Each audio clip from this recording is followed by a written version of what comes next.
and specify a specific spot in your yard that will be her toilet area. And that'll really help her. And leave her excrement there for a few days so it gets saturated with her smell. And that'll stimulate her to go. And make sure, I don't know if you noticed when I took her out to her potty spot, that that I didn't engage her at all. I didn't play with her, I didn't reward her, I didn't do anything like that. I just wanted her to get right down to business, and I'm not going to interact with her at all until she's gone potty. So that'll really help her know the routine at your house. And routine is a really big part of it. The more predictable a routine you can get her on, the faster she'll adjust to your house. And make sure that you're available when she does touch the bell, because if she touches it and nothing happens, then it just teaches her that, you know, the bell must not work at this house. So make sure that you're there to respond and take her out and then reward her for going to the bathroom in the correct spot. So, good girl.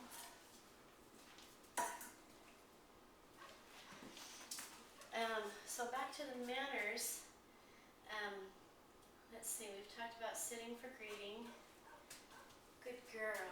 We've talked about mouthing and gentle mouth and mealtime manners. Also asking her to release things on command. And she knows the command, drop it.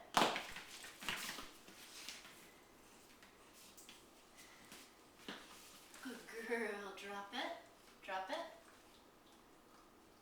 Drop it. Okay. And you want her to actively open her mouth and release it to you. And never just pull things out of her mouth. That can start some bad habits for her. So actually ask her to drop it and open her mouth and release it to you. Good girl. And then you can toss it and play with her and let her keep it sometimes, and that's great. So, oh, there's something else I was going to say with that. I can't remember.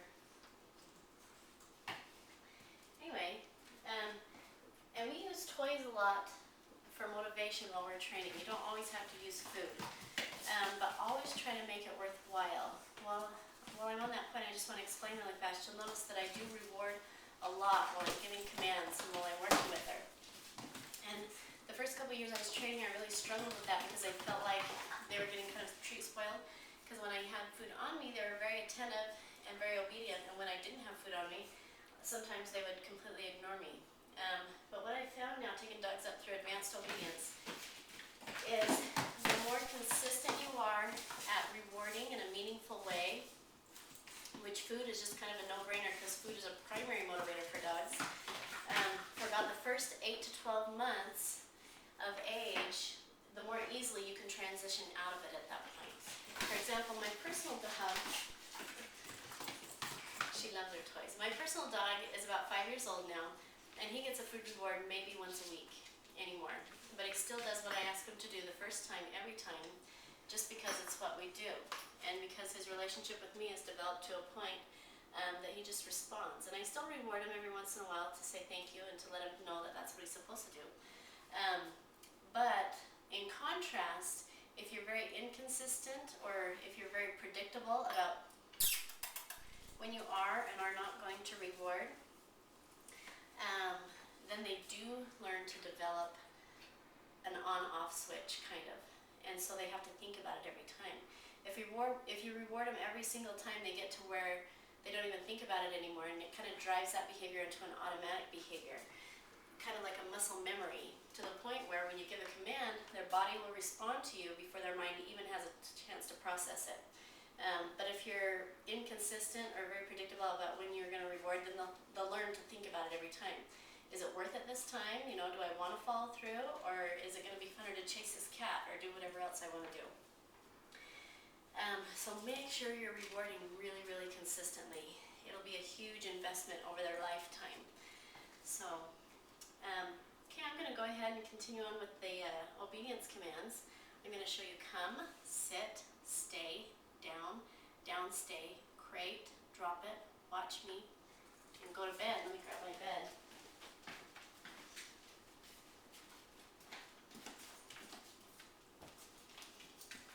Okay, throughout the video too that she kind of orients herself to the bed.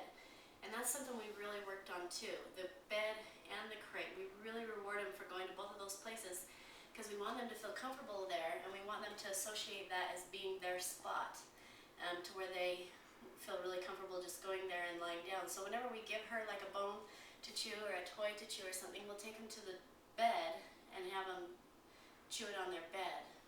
And that's a good habit to keep up with. Come.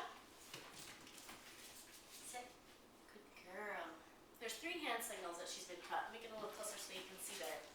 The first one is a sit. It's just a little scoop up over the nose.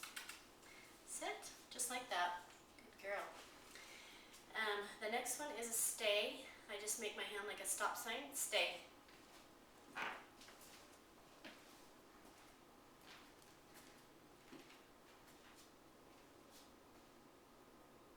Okay. Good girl. The third hand signal is a down. I've got a little treat tucked in here in my hand. I always start with a down from a sit. So make sure they're in a sit. And then I make my hand flat, and I take it down to the floor. I say down. Okay, good girl. Stay. Again, if she breaks it, don't make a big fuss. Just bring her back to where she was. Put her back in the... Good. Stay.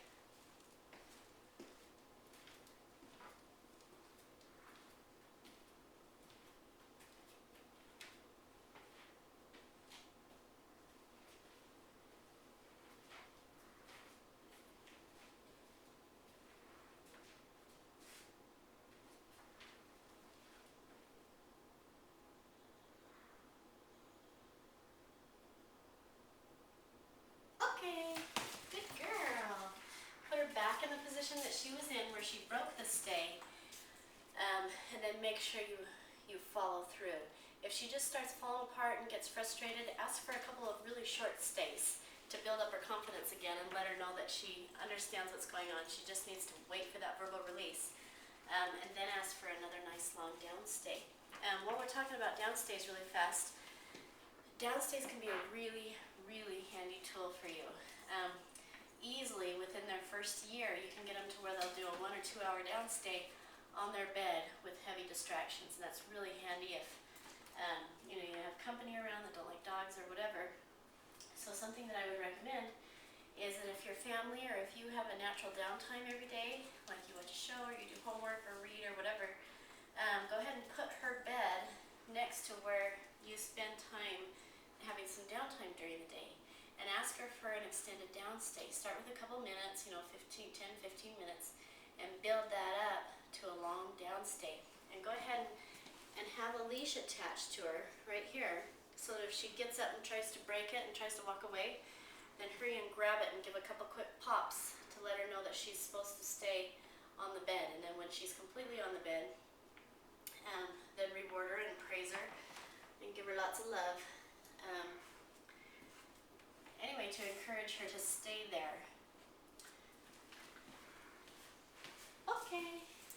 So when I tell her to go to bed on command, go to bed.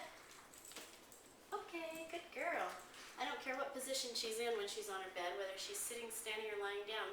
I just want her to be completely on her bed, and I want her to stay on her bed until she's released.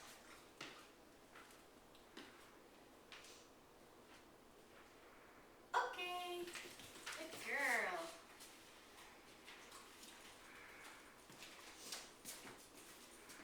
Great. Okay, good girl. Stay. Stay. No.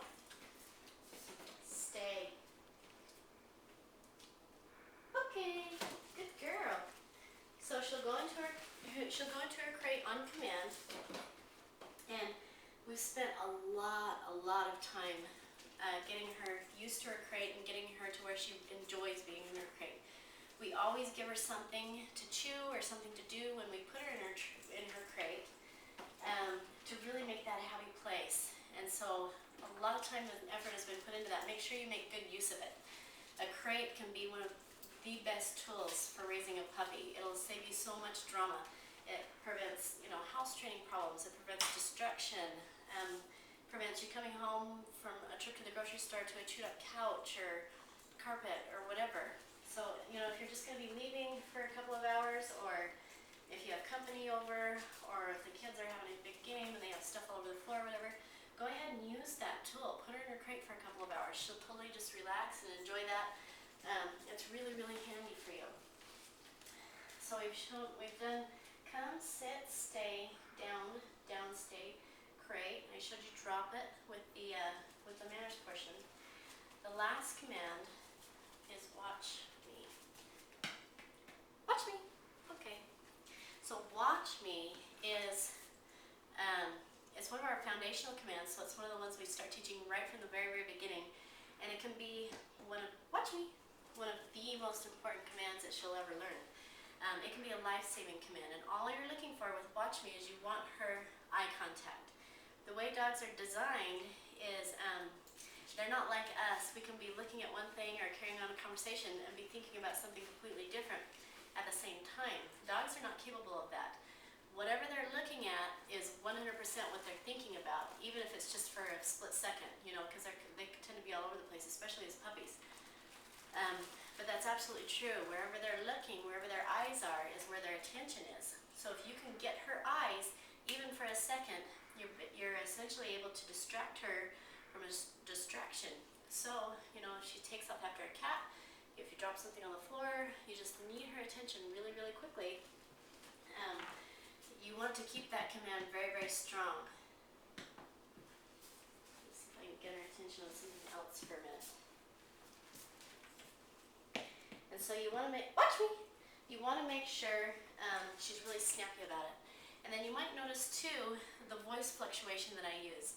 And we use that a lot in training. Dogs, when they communicate with one another, they don't use actual words. They use voice fluctuation and intonation. And so if you need her to control herself and hold herself still, like a holding behavior, like a stay or something, use kind of an authoritative tone of voice, stay. And then when you want action and you want movement and you want her to come or do something, use an upbeat tone of voice. Come!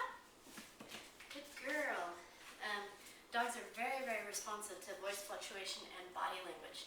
They read body language and voice fluctuation much more than the actual words that you're speaking.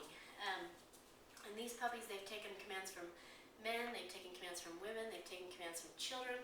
So it shouldn't matter too much about who you are, how your voice sounds or whatever. They'll get to know your habits and how you talk and how you say things. So go ahead and use that to your advantage. So watch me. That's a really, really important one. So I'd really recommend that you continue to practice that several times a day. Just leave post-it notes around to remind you or something, and always have a very high value reward, like a food reward, available for following through so she doesn't lose that command. And the same thing goes for come. Come, obviously, is one of the most important commands for them to know. So for the first little while, that's what I was going to talk about earlier, make sure you have a leash attached and let her drag that around. I recommend that for about a couple weeks.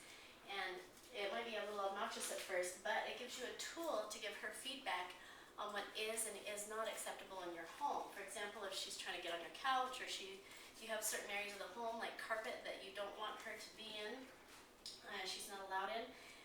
If she doesn't have a leash attached, you don't really have any way to communicate to her in a meaningful way that that's not acceptable.